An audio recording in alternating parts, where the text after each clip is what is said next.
Salut, alors dans cette vidéo, je vais t'expliquer pourquoi je n'utilise plus de lumière HDR sur Blender et comment j'arrive à avoir un bon éclairage sur mes scènes. Donc premièrement, une image HDR, c'est facile à utiliser, tu mets juste environnement texture, tu mets juste Word, Color, environnement texture, Open, tu vas dans ton dossier d'HDRI et tu ouvres un HDRI au hasard.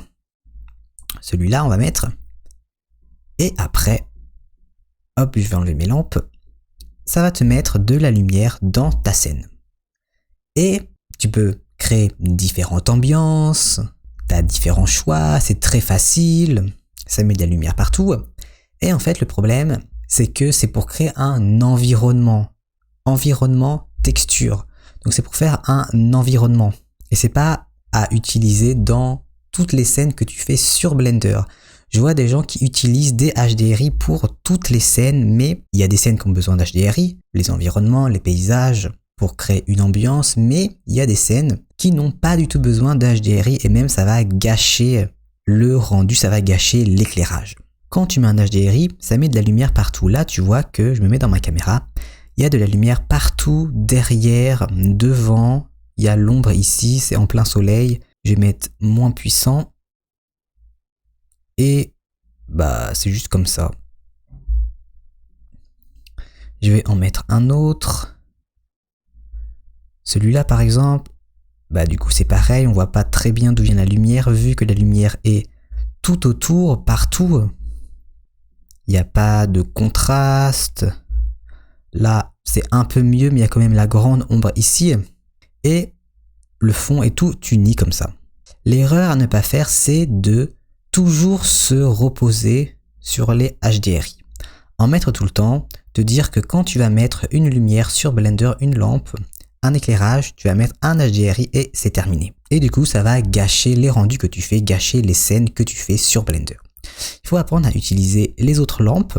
Donc moi, ce que j'utilise pour avoir une lumière douce comme ça, très joli avec du contraste. Là on voit que la lumière arrive ici, il y a de l'ombre derrière, donc la lumière est bien focus sur ma théière, c'est blanc, derrière c'est noir, donc ça va créer un contraste. Là il y a la lumière ici, et donc pour avoir une lumière comme ça, je vais te dire comment j'ai fait. Donc là ma scène c'est comme ça, il n'y a rien du tout, et au lieu de mettre un HDRI, je vais mettre des lampes, mais les lampes que je vais mettre des plans. Et après, je vais rajouter un matériau émission dessus. Je mets un plan S X comme ça. Je l'agrandis sur les côtés. Je ne vais pas l'agrandir partout, sinon ça va vraiment mettre de la lumière partout. Juste sur les côtés comme ça, où il n'y a pas de lumière, en fait, la lumière va juste arriver ici et ici. Donc là, il n'y aura pas de lumière. Donc je le mets au-dessus pour que la lumière arrive comme ça, dessus. Je vais aller dans les matériaux, Material Properties, New, Surface, je vais mettre Émission, et on voit qu'en fait c'est blanc comme ça. Ça fait un peu trop interrogatoire, de police, vraiment froid. Pour avoir une belle lumière, bien chaude, bien chaleureuse, tu vas aller dans Color, le petit rond, et après Black Body. Et après, tu vas pouvoir mettre des lumières comme ça, 1500 Kelvin. Donc là, c'est la température Kelvin. Quand tu mets à 1000, ça va être rouge comme ça. Et plus ça va être grand, par exemple à 7000, ça va être plus bleu. 10 000, ça va être vraiment bleu comme ça. Moi, je vais le mettre à 3700. Enfin, une lumière un peu jaune comme ça. Très jolie. Et la puissance, je vais la mettre à 7. Et après, on voit que aussi la lumière arrive directement au-dessus. Je trouve que ça fait un peu moche. Donc, je vais juste la mettre un petit peu en avant comme ça. Et je vais rétrécir un peu.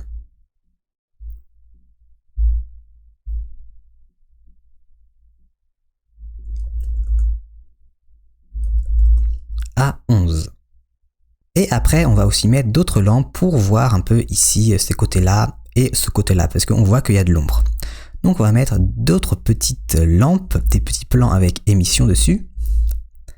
Donc je vais prendre ça, dupliquer, hop, je vais le mettre plus petit, S.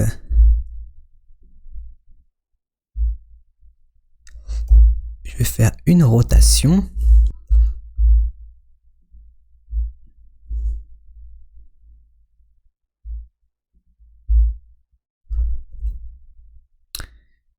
Comme ça, R, comme ça. Et je vais mettre, du coup il y a déjà le matériau dessus vu qu'on a dupliqué notre plan qui avait déjà le matériau émission. Et comme ça, ça va mettre de la lumière sur le côté, là on voit ici. Après je vais mettre un autre plan émission sur ce côté-là pour que ça éclaire cette partie-là qu'on ne voit pas. Shift D, X, R, Z, comme ça.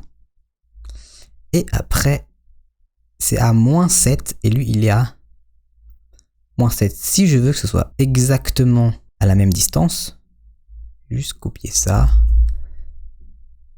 Et après le mettre sur lui, mais avec un moins devant. Voilà.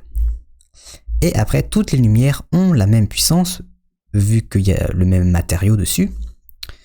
Donc, lui, le grand, ça va être celui qui va avoir le plus de luminosité. Vu que c'est le plus grand, c'est la lumière principale. Comme je t'avais dit dans ma vidéo avec la sphère plasma, il faut une lumière principale dans ta scène. Donc elle, ça va être la plus grande, à Strength 11. Et du coup, je vais faire un matériau. Donc je vais cliquer sur le 3, comme ça, ça va créer un nouveau matériau. Et les deux petits, qui sont connectés ensemble, vu que c'est le même matériau, je vais le mettre plus petit, par exemple comme ça. Comme ça fait un petit peu de lumière, mais il y a quand même de l'ombre ici. Et après aussi, on voit que ça se reflète là, ici et ici. Donc, on va cliquer sur notre plan et aller dans Object Properties, Ray Visibility, Visibility, Ray Visibility, Glossy. Ça va pas se refléter dans le Glossy. Je vais mettre avec tout. Là, ça va pas se refléter. Et du coup, là, ça fait beaucoup plus joli que si on avait juste mis un HDRI et quelques petites lampes. Il y a de l'ombre ici, derrière c'est sombre. La lumière est bien focus sur notre objet. Et après, pour vérifier qu'il y a assez de lumière, on peut aller dans Render Properties, Color Management, et après, View Transform, False Color. Et là, on voit que ici, c'est rouge. Donc, il y a assez de lumière, jaune, ça devient bleu ici. Donc, il y a assez de lumière. Et le fond, il est plus bleu. Ça veut dire qu'il n'y a pas de lumière, donc c'est ce qu'on veut. On veut juste que ce soit notre objet qui soit illuminé. Hop. Donc si toi tu utilises tout le temps des HDRI sur Blender, je te conseille de ne plus en utiliser, faire quelques scènes avec juste des lampes pour mieux apprendre à éclairer tes scènes et utiliser les HDRI que pour par exemple un environnement dans certaines scènes où tu veux créer vraiment une ambiance avec de la lumière qui vient de l'extérieur. Par exemple une forêt, un intérieur. Dans cette scène-là, on n'a pas besoin de la lumière qui vient de l'extérieur, par exemple, d'une maison, etc. On veut juste qu'il y ait de la lumière ici. Du coup, si on met un HDRI, il y aura de la lumière partout. Parce que c'est un environnement. C'est pour l'environnement. Environnement texture. Comme Sky Texture qui est fait exprès pour créer un ciel. Donc, si tu veux pas créer un environnement, tu mets pas de HDRI. J'ai ma formation complète sur l'éclairage où on va créer plusieurs scènes. Je te montre plusieurs scènes avec des éclairages différents. Des scènes où je vais utiliser des HDRI, des scènes où je vais mettre des Sky Texture, d'autres avec des plans comme ça, d'autres avec des lampes. Donc, Light, Point, Spot, Area, 3-point Light, l'add-on que j'ai mis. Et je t'explique tout ça dans ma formation qui est à -70% jusqu'à demain uniquement. C'est le dernier jour demain pour avoir la réduction sur ma formation. Donc si t'es intéressé, tu as le lien qui est dans la description.